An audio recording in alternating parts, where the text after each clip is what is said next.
Alors bonjour, Ludovic Leclerc, votre analyste, et voici la mise à jour en vidéo de mon avis concernant le S&P 500.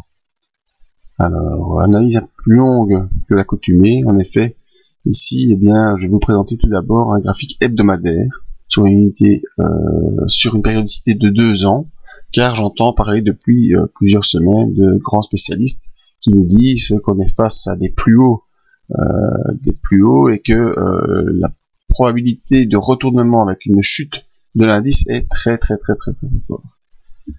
Je suis pas d'accord. Désolé, je suis peut-être pas un grand spécialiste comme certains noms bien connus, mais moi mon avis c'est que techniquement et actuellement il n'y a aucune raison de penser à un retournement de l'indice S&P 500 avec un retour plus bas. En effet, moi ce que je vois ici c'est une tasse avec anse, hein. Donc voici ici la anse et voici ici la tasse. Alors la ligne de coup de cette tasse était située ici vers les 1365 points, comme j'avais déjà insisté sur plusieurs vidéos précédentes, et donc le fond de la tasse situé ici vers 1124 nous donne un report en balancier avec un objectif haussier théorique à 1600 points, plus de 10%.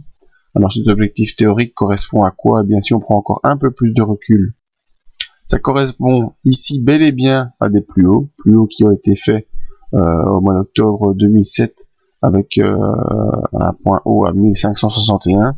Donc l'objectif théorique des 1600 points n'est pas du tout idiot, bien au contraire. Alors, prenons un peu plus de zoom. Donc ici on voit l'indice bel et bien haussier depuis le mois d'octobre 2011, avec ici une petite correction qui s'est faite entre octobre et décembre, et depuis le début décembre, eh bien, on ne fait qu'accélérer sur le S&P 500, et encore ici, on voit l'ouverture des bandes de Bollinger qui laisse place à encore plus de volatilité, et donc l'accélération haussière devrait continuer après ce passage au-dessus de cette résistance à 1365 points, résistance qui sera probablement testée en pullback dans les prochaines semaines, mais on n'y est pas encore. Alors faisons un zoom plus avant en unité journalière, comme nous le faisons habituellement, donc unité journalière, graphique de 3 mois, et on voit que cette semaine a connu une forte impulsion haussière et une sortie de ce range horizontal compris entre 1374 et 1343.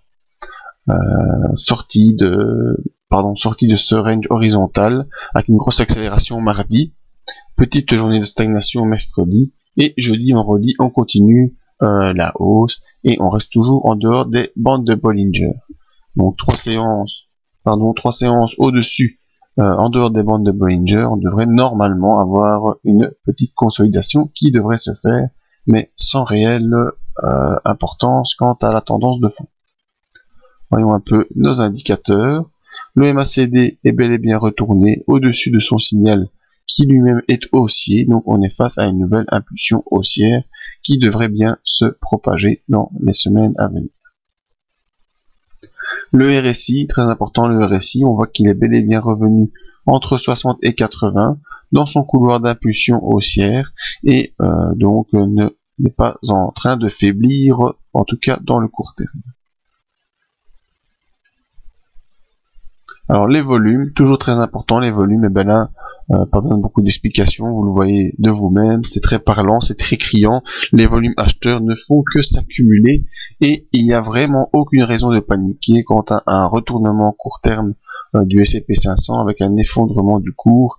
En tout cas actuellement, il n'y a absolument rien dans notre graphique qui nous informe de cela.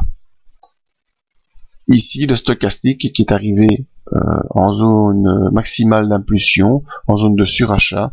On voit que le stochastique stoppe un petit peu sa course, qui est toujours au-dessus de son signal, qui est toujours haussier, et donc c'est pour ça que je parlais, vu la saturation sur l'indicateur de stochastique, d'un probable petit retour en début de semaine. Alors, que faut-il attendre pour la semaine prochaine? Eh bien, tout d'abord, un probable petit retour soit sur cette ligne en pointillé qui était l'ancien canal haussier, soit plus bas avec un pullback sur les 1374 et qui aurait quand même une belle correction avec un contact possible sur la M20, tout ça en début de semaine, avec un probablement retour soit fin de semaine prochaine, ou soit fin de semaine qui arrive, ou soit début de la semaine d'après, avec un retour qu'il faut viser les 1422 en objectif haussier.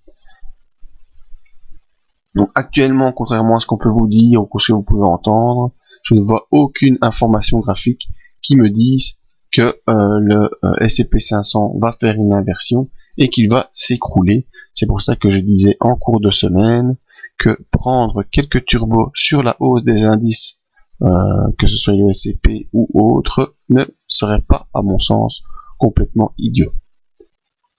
Ça, c'était simplement mon avis du S&P 500.